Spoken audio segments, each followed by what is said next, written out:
What's happening, everybody? Welcome back to another episode of our Home Run Derby series here. My lovely wife, Kayla, is playing along with me. We used Siri to choose the number of the power of the person that we're going to be using. I was randomly given number 81 by Siri, so I got Roberto Clemente. He's an 81 power in this game, and she got number 82. Siri, I think, got a little not super lazy. She got lazy. Yeah, that's what she did, and she chose number 82 for KAYLA, who is Luke Voigt. I didn't want to choose a Yankee, but today's the day the Yankees lost the wild card game that the Mariners should have been playing in. But oh well, it's fine, because the Yankees are out of the postseason, which is a good thing always. I hope they never win another ring for as long as they still exist. Because guess what, guys? 27 rings is enough. All right, we can stop. Give everybody else a chance. How about you give the Mariners a shot every once in a while? Huh? Come on. Even though we tend to blow it. 506 feet. Look at Roberto. He's just crushing them out there. Do I even have a single miss besides that one? Yeah, there you go. How far did that one go? How far? 4, 6. No, way farther. Oh. Way farther than that. I didn't see where it went. Let me try again. Okay, here we go again. That one is at least 580. 580. That's 443. I meant 580. Did I say 580? I meant 516. Oh, that's obviously what you meant. Okay, let's keep it going. There we go, 469, dude. Oh, look at that. It's so high up, but the altitude, dog, just keeps carrying. 445. All right. Okay. Kayla, do you know anything about Roberto Clemente? In one of your episodes, you said that he was Gabe's grandfather. Just because they're both Puerto Rican. That's all you know about. That's all she knows about Roberto Clemente. Roberto Clemente was probably the most popular or famous Latino player ever. Yeah, I don't want to say he's like the Jackie Robinson of Latino players or like the Babe Ruth of Latino players, but he kind of was. He was just like super popular. I think he brought that Latino flair. He made it super popular. He gave all of his interviews like in Spanish, not in like broken English. He was just like, nah, I'm gonna speak in Spanish like to my parents in this interview and stuff, like cool stuff like that. But he was a super cool guy, humanitarian. He unfortunately, tragically passed away in a plane crash. There was a earthquake in Nicaragua right after the 1971 season. I forget, somewhere in the 70s, but it was during the off season. He went on he was going on a relief trip to deliver supplies to help them out, and the plane was loaded too heavy and it crashed like right after takeoff. And no one survived. Like they weren't even able to recover any bodies, which was like super sad. So, but he got exactly 3,000 hits in his career. His last major league hit was his 3,000th hit on the last day, the last season that he played on, which is kind of cool. And then there's also a push for people to retire his number throughout all of baseball. I think they should. I think it's cool.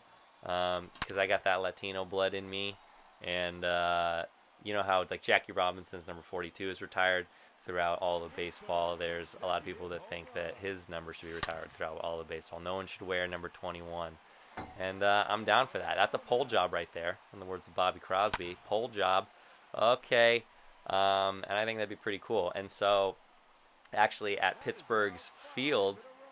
They have, because he was a right fielder. So, yeah, not only was he a really good hitter, he was a really good fielder. He won like 1 million Gold Gloves, had a cannon for an arm, and he played, he's probably the greatest right fielder to ever play the game. And at Pittsburgh's field, because he played for the Pittsburgh Pirates, in their new stadium at PNC Park, their right field wall is exactly 21 feet high in tribute to Roberto Clemente. So there you go. Bunch of fun facts about Roberto Clemente.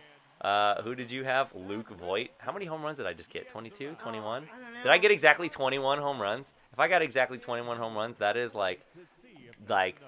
it's meant to be. Retire the number now. Do I need this? Oh, you don't need that. Okay. Sorry, I forgot you had your own controller. Press X. I'm just trying to get this game moving sorry. along. Oh, you Look at got that. 21. Roberto is exactly 21. Look at that. So, And it said Luke Voigt has hit 22 home runs on the season. So if you get 22 home runs and you beat me by getting the exact amount that Luke Voigt actually has during the season, wow, that'll be pretty cool. Why did I think that Luke Voigt was a lefty? Is he a switch hitter? He might be a switch hitter. No, he's not a switch hitter. I don't know. For some reason, I thought he was a lefty. Maybe not. Whatever. Apparently not.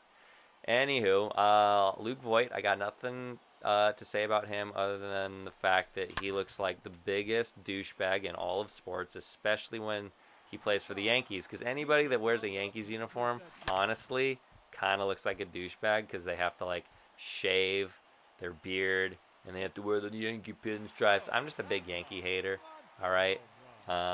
If you're a Yankee fan, I don't really hate you as a person, but as a whole, as a collection of human beings, Yankees fans, I don't like you at all. I'm sorry. I'm sure there are a few of you that are cool, but I don't like your stadium. I don't like your team. I don't care about your 27 rings. And I don't know, Babe Ruth and Joe DiMaggio. That's about it. Lou Gehrig. There you go. That's all I care about. Mariano Rivera. Okay, I'll give you Mariano Rivera too. He's more of the modern day guy. But Jeter, didn't care about him when he was playing. Hated Alfonso Soriano. Hated Jorge Posada. Who else played for them? Andy Pettit. He looked so scary when he would pitch because he would wear his hat like super low and he would like look over the brim of his hat like this. You could just see when he was like looking in for the pitch, and he looked like a serial killer. So Andy Pettit, Roger Clemens, that roided up freak that pitched for 1,000,000 years and won 7 Cy Youngs because he did steroids for most of his career. Don't like Roger Clemens. Ichiro